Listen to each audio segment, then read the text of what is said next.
घुमाना घुमाए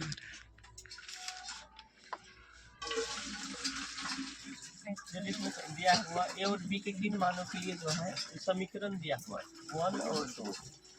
युग में दिया इन्होंने दोहरा में दिया है वो परिमित रूप से अनेक फल होंगे ऐसे दिया। अनेक फल के लिए क्या सूत्र होता है a1 बट्टा a2 होता है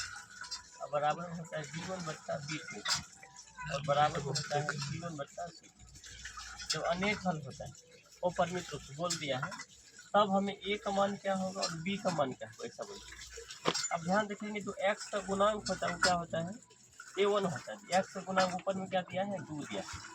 फिर उसके बाद x नीचे में भी a1 है उसने तो ये आपको a2 क्या होगा इसका x का गुणांक होगा। x का गुणांक इसमें क्या है a माइनस यही ab का मान निकाला। फिर आगे बराबर दिया है और b1 कहता है वैसे b दो वैसे वो देखिए y का जो गुणांक होता है b होता है तो y के गुणांक ऊपर में क्या दिया प्लस में 3 दिया है। इसमें y के गुणांक क्या दिया a प्लस b दिया वैसे प्लस में दिया यहाँ plus b a plus b अब बराबर वैसे इस c1 इधर होता है। अब देखो इसको भी इधर लाएंगे तो माइनस में 7 होगा इस सब को भी इधर लाएंगे तो 3 बदल जाएगा। इसलिए आप देखिए तो ऐसे हम लोग इसको भी ना इधर लाते हैं ना इसको इधर लाते हैं इधर लिख देते हैं 7 प्लस लिख देते हैं माइनस प्लस प्लस में खुद हो जाता है तो प्लस से 7 लिख दिया क्योंकि ये भी इधर है तो ये भी इधर है इसलिए हम इसको भी क्या करते हैं इधर लिख देते हैं 3a प्लस b माइनस में 2 होगा। इसको अगर बदलना होगा तो माइनस तो ये सब माइनस होता है माइनस माइनस फिर प्लस से हो जाएगा। अब देखो एक दूसरे से सब क्या है बराबर है ना ई बराबर ई बराबर ई चाहे तो ई बराबर ई हो कर सकते हैं क्योंकि एक दूसरे से क्या है ई बराबर है। देखो पहला हम लोग करते हैं इसी को बराबर कर देते हैं ई वाला इसको यहाँ लिख देंगे 2 बट्टा ए माइनस बी और बराबर में हो गया 3 बट्टा ए प्लस बी और इसको हमने बराबर कर लिया एक साइड में इसको बीच में अथी कर लिया इधर आपको लिख दिया 3 ए प्लस बी आई में आपका है 7 बट्टा 3a प्लस बी और माइनस में 2 इसको भी कुछ अथी कर कोना कोनी गुना कर लो इसे करेंगे क्या हो जाएगा 3a 3 को फिर 20 करेंगे फिर हो जाएगा 3b और बराबर हो जाएगा इसमें 2a और प्लस में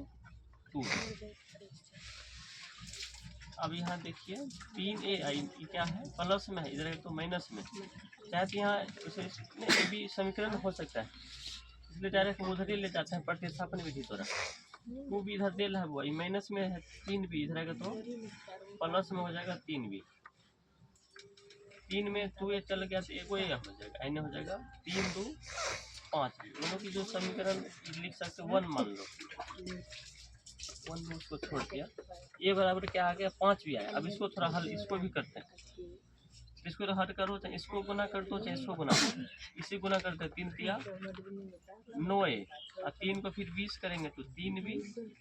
और 3 को फिर 20 करना होगा 3 2 6 यहाँ 3 गो था बराबर फिर इसको कर लेते हैं 7 को a से 7a और 7 को फिर 20 करेंगे तो 7 भी हो जाए। अब देखिए यहाँ 9a दिया है 9a 7a है इधर आ जाएगा फिर इधर आपको दिया है 3b आई प्लस में है तो माइनस में हो जाएगा 7b चाहे तो माइनस 6 को उधर ले जा सकते हैं प्लस में 6 तो 9a में 7 चलिए चल गया तो 2a आई ने आपको b भी है तो 7 में किया तो माइनस में 4b ये हो जाएगा 6। इसे समीकरण इसको 2 भी मान सकते थे। अब देखिए a का मान हमने कुछ रखा है इसलिए a का मान यहाँ बैठा देते हैं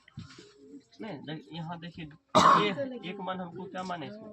5 भी मान लिया तो 2 गुने अब एक जगह क्या हो जाएगा 5 भी और माइनस में क्या दिया 4 भी बराबर में 6 यहाँ लिख देते हमने कि ये बराबर 5 भी रखने पर यहाँ ब्रैकेट करके कॉमा ये बराबर 5 भी रखने पर। अब यहाँ गुना कर दो 5 2 10 भी और माइनस में हो गया 4 भी बराबर में 6 हो गया तो 10 भी में 4 भी गया तो 6 भी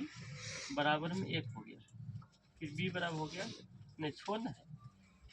तो 6 बट्टा फिर 6 हो जाएगा इसको फिर काट सकते हैं 6 कम 6 मतलब b का मान आपको यहाँ आया 1 मान है।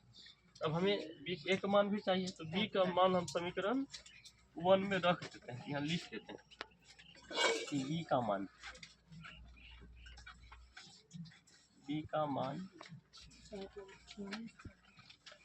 समीकरण 1 में रख।